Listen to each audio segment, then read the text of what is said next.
channel, The Book of Knowledge. My name is Neha and my channel is all about studies, health and online marketing. So I'll be giving you tips regarding these three topics. If you want me to make another videos regarding these three topics, you can comment me in the comment box so I can make it for you all. So as you know, we are back with our day 17 of English speaking course.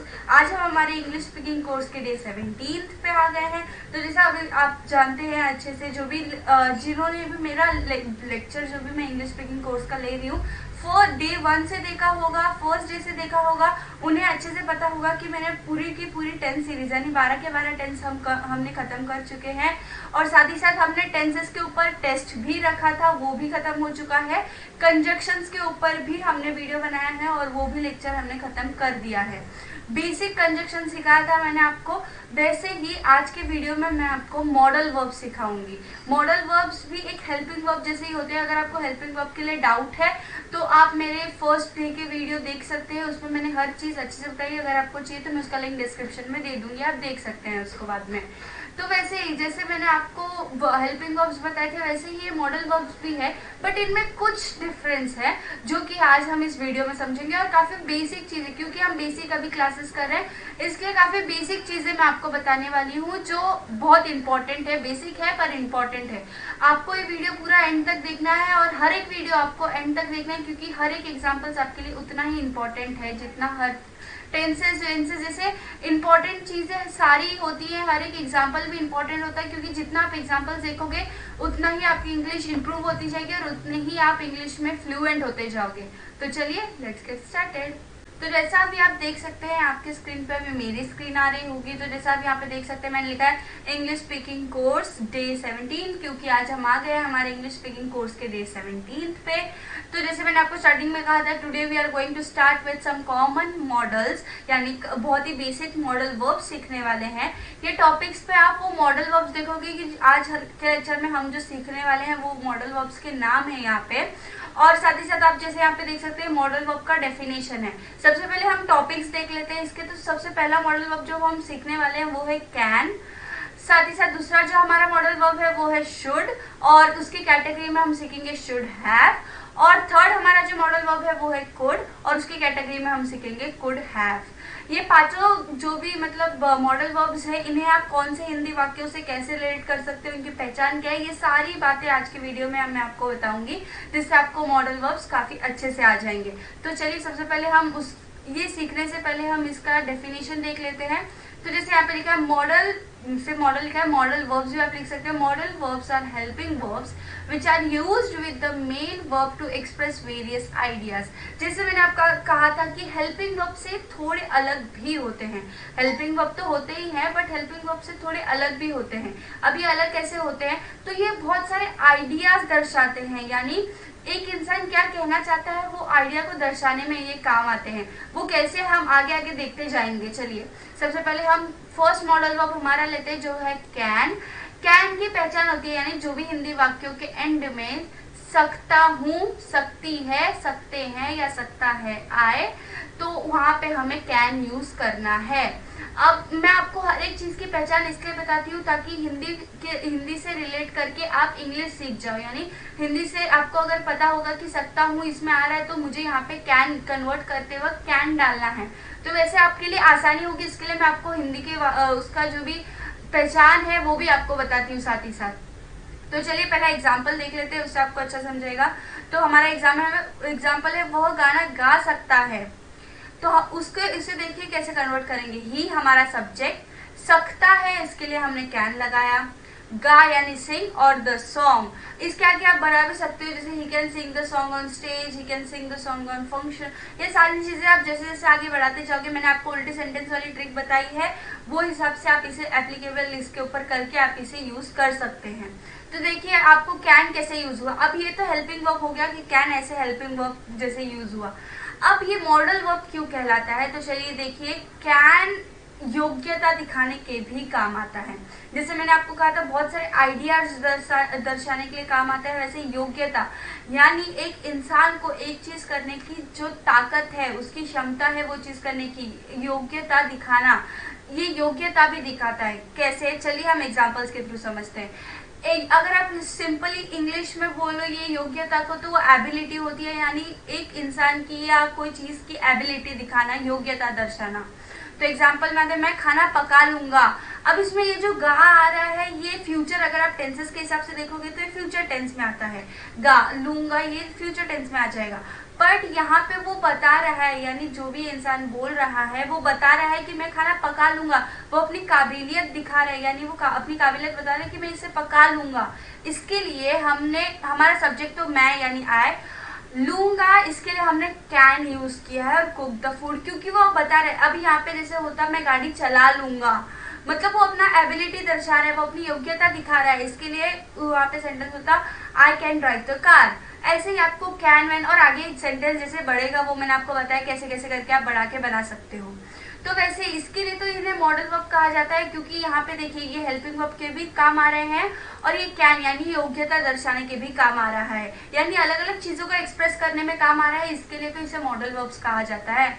अब second modal verb पे आ जाते हैं जो हमारा है should. Should का हिंदी पहचान चाहिए होता है, यानी जो भी हिंदी वाक्यों में चाहिए आए वहां पे आपको शुड यूज करना होगा। तो चलिए एग्जाम्पल देखते हैं। तुम्हें गाना चाहिए, चाहिए यहाँ पे आ गया तो हमें शुड यूज करना है। यू शुड सिंग, और इसके आगे आप जैसे मैंने आपको स्टार्टिंग में बताया था, you should sing on stage, you should sing on function, या कोई भी चीज आप लेके आगे आगे बढ़ा सकते हैं पूरे सेंटेंसेस को। तो वैसे ही ये जो चाहिए है, अब ये तो हेल्पिंग वर्ब की चीज हो गई, यानी मैंने आपको कहा था मॉडल वर्ब, इसीलिए तो इन्हें मॉडल वर्ब कहा जाता है। ये तो हेल्पिंग वर्ब का ये हो जाता है, ये तो चाहिए हमारा जो हमने यूज किया ये सेंटेंस में, ये हेल्पिंग वर्ब के तौर पे हो गया। अब ये शुड और किसके चीज के लिए यूज होता है, तो वो है सलाह देना, यानी कोई भी चीज की आप जब भी सलाह देते हो तो जब उसे हिंदी से इंग्लिश में कन्वर्ट करो तो आप शुड लगाओगे। सलाह यानी एडवाइस, इंग्लिश में हम उसे एडवाइस कहते हैं, सलाह देना। जो यहाँ पे सबसे पहले एग्जाम्पल देख लेते हैं। तुम मिठाई ले लो, अब वो सलाह दे रहा है, ये इंसान जो भी बोल रहा है किसी को भी बोल रहा है तो सलाह दे रहा है। जैसे अभी तुम दवाई ले लो, तुम्हें दवाई लेना चाहिए, ये तो चाहिए यानी शुड तो आएगा ही। और वैसे ही तुम्हें मिठाई लेना चाहिए, ऐसे भी हो सकता है ये सेंटेंस, पर इसमें क्योंकि वो सलाह दे रहा है तुम मिठाई ले लो, इसके लिए हमने शुड यूज किया है, तो यू शुड टेक स्वीट्स। तो हमारा ये जो था, ये वाला जो शुड हमने पहले सीखा, ये हेल्पिंग वर्ब के तौर पे यूज हुआ, और ये एडवाइस यानी सलाह के तौर पे यूज हुआ। ऐसे ऐसे करके ये अपने अलग अलग आइडियाज दर्शाते हैं। अब हम हमारे तीसरे मॉडल वर्ब पे आ जाते हैं जो है कुड। कुड की पहचान होती है सका, सकी, सके, और पाया, पाई, पाए भी होता है। तो यहाँ पे पाए वो वी के लिए लगता है, सका, सकी, ये मैंने आपको दो दो चीज क्यों बताई है। तो सबसे पहले हम एग्जाम्पल देखते हैं और उसके बाद मैं आपको बताऊंगी कि मैंने दो दो चीज ऐसे क्यों दी है। तो सबसे पहले एग्जाम्पल हमारा है मैं नहीं खा सका। आय हमारा सब्जेक्ट, सका है तो कुड लगेगा, मैंने आपको उसकी पहचान इसके लिए तो बताई है, और आपको हर एक चीज की पहचान जो भी मैं बताती हूँ, पहचान, रूल, ये सारी चीजें याद होनी चाहिए। आई कुड नॉट ईट, अब जैसे मैंने आपको कहा यहाँ पे आई कुड नॉट ईट, यहाँ पे सका। अभी बहुत सारे लोग ऐसे भी होते हैं, जैसे ये सेंटेंस में तो है मैं नहीं खा सका, पर बहुत सारे लोग ऐसे होते हैं जो ऐसे भी बोलते हैं मैं नहीं खा पाया। और या तो इसे अगर आप सकी भी, यहाँ पे मैं नहीं खा सकी, मैं नहीं खा पाई, हम नहीं खा सके, हम नहीं खा पाए, तो दोनों सेंटेंस सेम ही है, बस लास्ट का वर्ड अलग अलग हो जा रहा है। इसलिए मैंने यहाँ पे आपको सका, सकी, सके भी दिया, और पाया, पाई, पाए भी आएगा यहाँ पे। तो आई कुड नॉट ईट, क्योंकि यहाँ पे ये पहचान है इसकी, इसलिए हमने कुड लगा दिया, और नॉट ईट वैसे का वैसा है, नेगेटिव सेंटेंस है, तीसरे नंबर पे नॉट, ये आपको याद रखना है।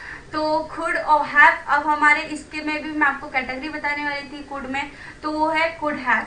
अब ये कुड हैव की, हाँ एक और बात की, यहाँ पे जो मैंने कैन, शुड और कुड अभी तक जो बताया है उसमें वर्ब की फर्स्ट फॉर्म ही लगेगी। आपको कोई भी किसी भी तरह का परेशानी लेने की जरूरत नहीं है, वर्ब का फर्स्ट फॉर्म जैसा है वैसा का वैसा आप लिख दीजिए।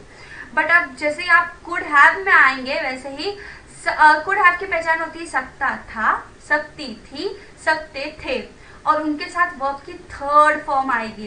अब आपको टेंशन लेने की जरूरत नहीं है, मैं हर बार आपसे कहती हूँ आप गूगल पे अलग अलग तरह के वर्ब के थर्ड फॉर्म सर्च कर करके देखते रहिए, आप उसे बायाट करते रहिए, तो ही आपको वर्ब के थर्ड फॉर्म समझेंगे। और अगर इससे भी ज्यादा अगर आपको और कुछ चाहिए तो आप मुझे कमेंट बॉक्स में कमेंट कर सकते हैं। मैं आपको हर बार कहती हूँ मैं वर्ब के थर्ड फॉर्म के ऊपर भी वीडियो बना दूंगी अलग से, अगर आपको चाहिए तो आप मुझे कमेंट कर सकते हैं। तो वैसे ये वर्ब का थर्ड फॉर्म बनाना है अगर यहाँ पे आपको, और कुड हैव की पहचान मैंने यहाँ पे आपको दिखाई है। तो हमारा सेंटेंस होता है तुम खा सकते थे। सकते थे आया, यहाँ पे देखिए पहचान है सकते थे, कुड हैव की पहचान सकते थे भी है, इसके लिए हम यहाँ पे लिखेंगे यू, तुम। कुड हैव क्योंकि सकते थे आया, खा यानी ईट होता है बट उसका तीसरा फॉर्म ईट, एट, ईटन आता है, इसलिए हमने ईटन लिखा, यू कुड हैव ईटन। तो ये कैटेगरी भी आपको कुड की समझ गए। अब मैं आपको शुड की भी कैटेगरी बताने वाली थी जो कि थी शुड हैव यानी चाहिए था।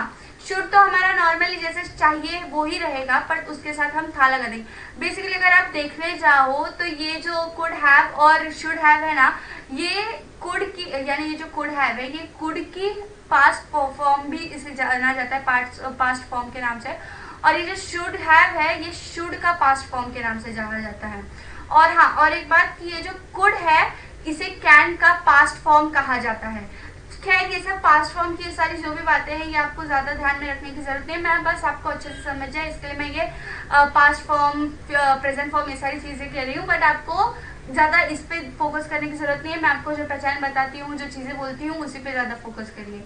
तो शुड हैव पे आ जाते हैं हम। हमारे शुड हैव का फॉर्म है चाहिए प्लस था आ जाएगा। शुड तो हमारा चाहिए आपको याद ही हो गया होगा और उसके साथ था लग जाएगा, इसलिए वो शुड हैव बन जाता है। और वर्ब का तीसरा फॉर्म मैंने आपको कहा था, कुड हैव के साथ वर्ब का तीसरा फॉर्म और शुड हैव के साथ भी वर्ब का तीसरा फॉर्म। एग्जाम्पल देखते हैं, तुम्हें खा लेना चाहिए था। चाहिए था आया, शुड हैव की पहचान है तो हमें शुड हैव लिखना होगा। तो तुम्हें यू खा चाहिए था हमारा शुड हैव, और ईटन लेना, खा लेना यानी आप eaten, you should have eaten. लेना का कोई बात नहीं है वहां पे, अगर आपको डालना है तो इसमें खा लेना एक ही चीज है, एक ही वर्ड है, आपको ज्यादा टेंशन लेने की जरूरत नहीं है। ये अलग अलग वर्ड है, आपको कंफ्यूज होने की बिल्कुल जरूरत नहीं है। यू शुड हैव ईटन ये आपका सेंटेंस बन जाएगा। तो आई होप अभी तक आपने जितने भी मैंने पांचों के पांच मॉडल वर्ब्स आपको बताए हैं कैटेगरी के साथ, ये सारे मॉडल वर्ब्स आपको अच्छे से बाय हो गए होंगे। बट अभी भी खत्म नहीं हुआ है नेगेटिव एब्रीवेशंस। अभी आप जब तक यहाँ पे जैसे आप देख सकते हो हमने कुड नॉट लिखा, आई कुड नॉट ईट। अब आपको पता है आप ये कुड नॉट को आई कुडंट ईट भी पढ़ सकते हो। अभी कैसे आपको ये नेगेटिव एब्रीवेशंस के थ्रू समझेगा। कैन नॉट को हम कांट लिख सकते हैं, शुड नॉट को हम शुडंट लिख सकते हैं और कुड नॉट को हम कुडंट लिख सकते हैं। कैसे, ये जो नॉट है ना इसे आप बस ये जो लास्ट में आप दिख रहे हो ये एन और ये जो साइन आ रहा है वो और वो टी, ये सिंपल चीज में आपको याद रख लेना है कि नॉट को आप ऐसे भी लिख सकते हो। अब जैसे यहाँ पे कैनॉट है तो कैनॉट एन के साथ नॉट लगेगा, यानी पहले से इधर एन है इसके लिए यहाँ पे हमने दूसरा एन नहीं लिखा है, ऐसे ही एन के साथ ज्वाइन करके लिख दिया। यहाँ पे हमने इन्वर्टेड सिंगल इन्वर्टेड कॉमा देके टी लिख दिया बस। और शुड नॉट के साथ हमने डी है यहाँ पे तो इसलिए हमने एन ज्वाइन करके फिर ये इन्वर्टेड कॉमा देके फिर हमने टी लिख दिया।